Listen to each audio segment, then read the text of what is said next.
Welcome to another exciting episode of the Business of Digital podcast, featuring your hosts, Matt Siltala and Dave Rohr.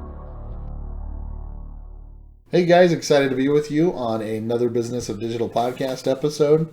How's it going, Dave? It is going, sir. It is going. We are all surviving everything that's going on around us in the world. So hopefully everyone's doing well.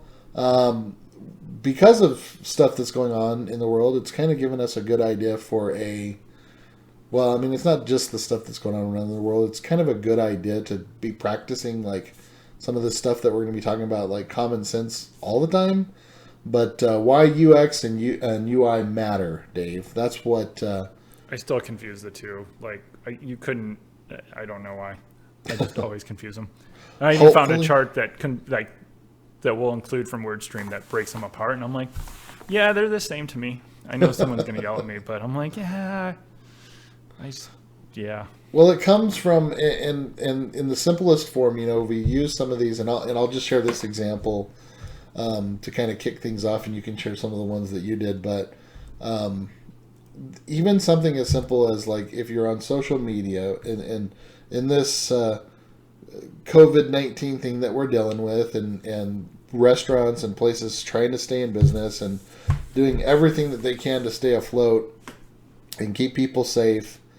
When you post on social media something about having contactless service or whatever it might be, but you post a picture of handing a bag to someone and there's contact being made, you've failed at what you've been trying to do.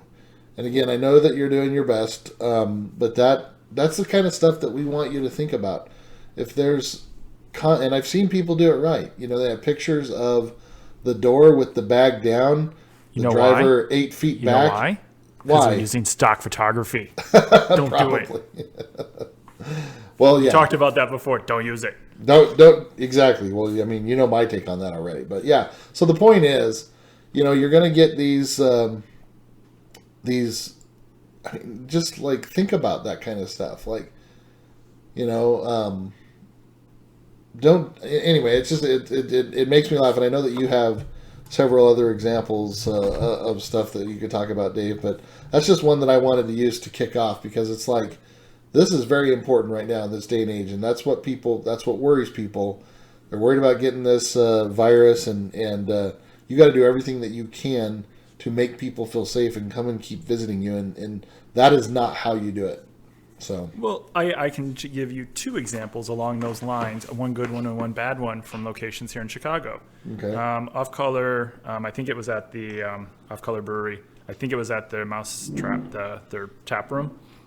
They posted a series of pictures on an Instagram, and it was ordering online.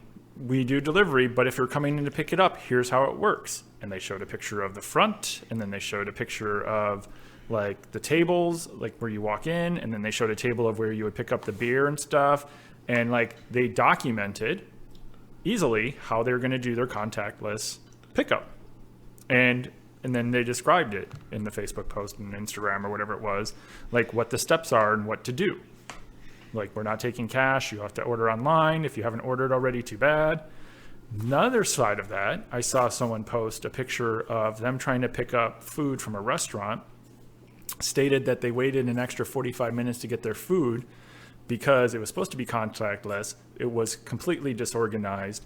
And was this the one with like the group of people all by each other and not safe distancing? Yeah. Yeah. Oh no, there was just like, it was, he took a picture and it was just like 12 people all kind of almost huddled around, trying to get their food. Like no line, no queue, no organization.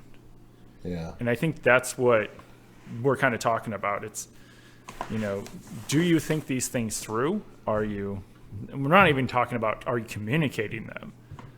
That's it's a totally different thing.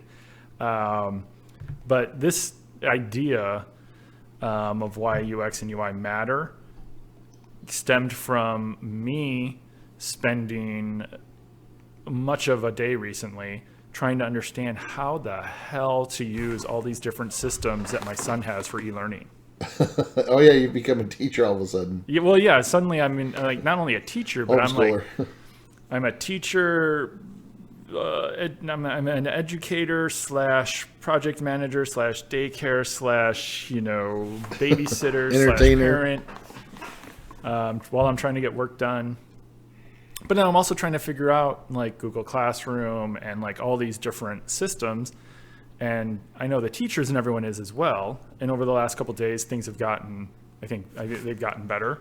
But there's still things about the system that make absolutely no sense. Yeah. Like my son and I, and even me, I could not figure out how you're supposed to click this microphone so that he could read this one online book. Okay, no problem. Big microphone on the bottom, the instructions at the top say click this, but it's 12 pages long. There's no way to move the pages on that thing, because once you click the microphone, everything else goes gray-ish, and you can kind of see what's on that screen, but you can't click anything else. I'm like, so if there's 12 pages, how is he supposed to read the book? Right. So the first day, I just told the teacher, I was like, I clicked around everything. I don't know. We'll figure it out tomorrow. Like I'm done. The next day, another project just like that. I'm like, all right, how can we do this? I'm like, all right, here's what we're going to do. We're going to open another instance of this story in a different browser tab, go to it so he can click to change the screen, split the screen with the two of them, have him on one screen record and use the other one to page through. I'm like, this is not how this should work.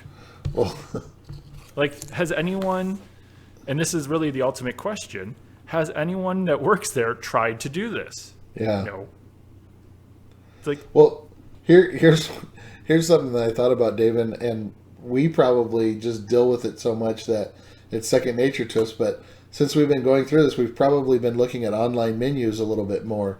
And tell me if I'm wrong, but how often have we been like yelling at restaurant owners to like get their menus right? And again, I know that we've just been, we've gotten used to it, but it kind of reminded me of how horrible that is sometimes, especially when I have Holly looking through something and she's like, oh, it's so frustrating. Just, I wanted to see your menu. And we end up, in a lot of cases, just going to Yelp or Google and just looking at the pictures that people are posting because the menus are so horrible and that user interface is no bueno and it's no good. So I don't know if I just don't order from there.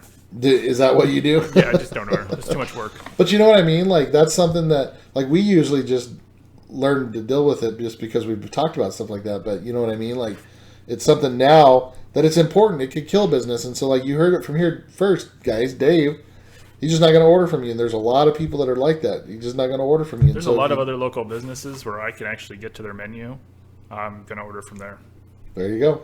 Exactly. So, well, and here's another example. And someone, I don't even know where it came from, but someone posted it on Facebook, and it was a great example. It was down in Publix, bless their soul and their awesome subs, but they completely failed. And you said you've seen examples like this. I have. It's a bare shelf for baby wipes, which makes sense because you can clean stuff. There's a sign they circled. It says limit 2 per customer. Right above it on the other line, it says buy 2, get 1 free. Well, so wait, what if am I I buy supposed to 2, do? I don't get 1 free because you just put a sign that says limit. So whoever put that sign up, and they put and then right below it says because of increased demand, we're limiting to 2. But no one thought to take down the sign that's going to piss off everyone that walks up. Yeah. That says, well, I can't get my free one. Like, just take it off. Even if it's still going on, just take that off. Well, that's the same one that I saw, except it was bread. It basically said limit to 4, but you buy 4, you get your 5th one free. And so it's like, just take that sign off. do I not really get that? And you don't want to be that person that's shamed in the front of, you're hoarding, you got too many. Like, well, no, but that's the sale. Yeah, exactly. Like, no matter what, you look bad. Yeah. Oh, man. Yeah, that's funny. Yeah, I just think use well, common sense, but it's not so common as we all know. Oh man, and if we have learned anything about during this pandemic is Well, I that common think sense most of us knew that. yeah. Oh, I think, grief. but no, just like ask questions. Have your people like be not afraid, but also like use your own product. Well, and I Go like through your own site. I like that you suggested that, Dave, because this restaurant group that I've been working with through this whole thing and trying to help them.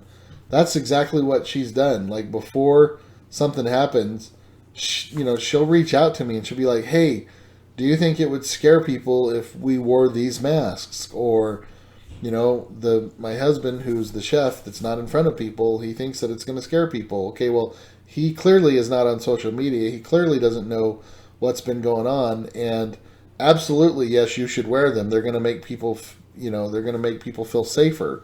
And so it's just stuff like that, though. Like that was a good example of that's what people should be doing. They should be talking to us. They should be reaching out. They should be helping get that feedback, because that gives you that better experience, and that's what this whole purpose is about, right? That's what this podcast is about, right, Dave?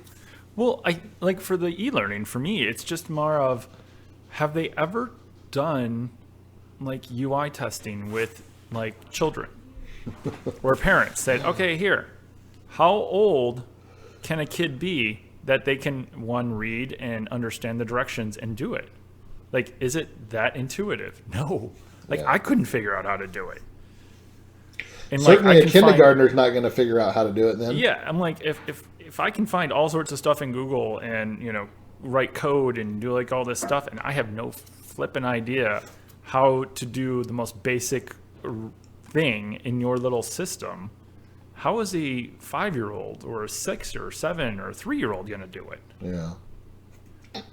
Like, Ridiculous. and yeah, there's other problems with it too, but like if you're not using it and you're not like, if you're a marketing team, and you have a SaaS product or, go through it, or you're a product team, like sit down with your product team and have them walk you through it. Set up a business, set up a free trial in your own solution, or ask someone to make it so that you can set up your own one and set up your own business. What does that onboarding process look like? How is the UI? Is there, ask customer service, ask sales. What is the feedback they get about once people use the product or once they're on the website? Yeah. We've talked about it before about like not user testing, but like ask 5 people. Like there's a lot of people that are looking for work right now. Usertesting.com, or if you know any friends that are in the service industry, say, hey, do you want to make $50 today? I just need you to do these 10 tasks on our website, and here's Loom, here's this system, record your screen so I can see it, and let me see how you answer these questions, or how you use our site, or how you use our product. Good God, there's going to be gold in there. There is, for reals. And watch how many times you hear him going, where the bleep is this? Yeah.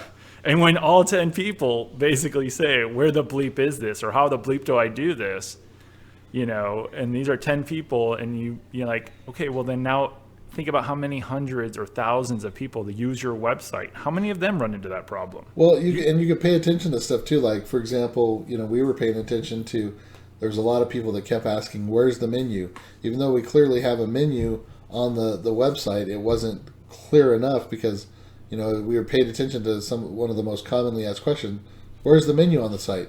So again, it's just one of those deals where, okay, well, let's test it. Let's change it. Let's put it here where it's more predominant, where it's easier for people to see this big old button. Right now, it seems to be the thing that they're most important or most, concerned about. And then guess what? Stopped. Okay, we fixed that problem. We fixed that little user interface or whatever, and the questions and problems have stopped. It could be that simple, Dave. It should be. It could be. Supposed to be, right? It's supposed to be. Yeah, the Roger Dooley, who actually has a podcast, and he did a post the other day, and he talked about friction. I mean, he's got a book about friction. You should check it out. And we might still want to have him on the show sometime to talk about it. Maybe we can dig really deep into this topic, but that'd be fun. He talks about how he was trying to get his book, downloaded it for someone on the Nook versus Amazon, and just the experience he had with Barnes and Noble and how they created all this friction. Like, is your user experience of your website or of your product creating friction for your customer, for your prospect that you don't know about? And is that why 9 out of 10 that sign up never stay with you? Like, yeah. If you have a free trial and most people never come back, why? Is it your onboarding process? Is it the UI? Is it because I never can get it set up? Like, again, goes back to the whole, have you tried to use your own product? And I think some of us are too close to our own website and you're like, oh, well, yeah. Like, if someone asks you where it is, you're like, oh, you go to this one, you click on that, and then you're there. You know where it's at and you explain it, but did you just hear yourself talk? To get to a very important, clearly page to someone, it took 4 clicks. Yeah, you don't want that ever. But you know where it's at, so you don't even think about it. You're like, oh, well, it makes sense because it's in this folder because that's the way the WordPress thing works, and that's, Well, you just hit the nail on the head with, just because it makes sense to you doesn't mean it makes sense to 90% of the people that are using your site. And that's and that's the main thing here. That's the point. And I think sometimes us testing our own product isn't the right way. I think we should do it, but I think having someone that isn't too close to it also might sometimes be the real. Well, that's why I'm always like, hey, Holly, would you look at this and just tell me what you think? Or even one of the kiddos, the 17-year-old. I like lots of different feedback, and it will be brutally honest. No, not your kid. Or Ivy. She would not tell you exactly. Oh, she would. I know she would. What do you think of this piece that we want to go viral? Like, that's dumb. Boomers will like it. You're like, well, that's our target, so perfect. Yes, thank you. Validation. Yeah, exactly. Any final thoughts on UX and UI, Dave? E-learning companies, please get your stuff together because, dear Lord, it's horrible. I think look for friction points.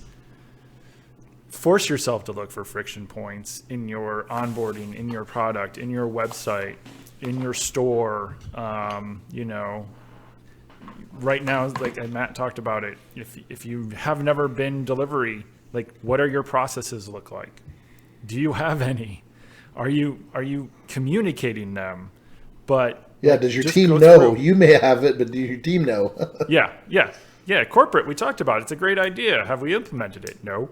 Yeah. So, yeah, I think just go through and really test your own things, test your own processes, and look at that kind of stuff. And don't just think, because that's how that works. That's how it has to be done. Because if people can't find it, and if you do, like, again, use user testing or some sort of, couple people in your family go, hey, are you guys bored?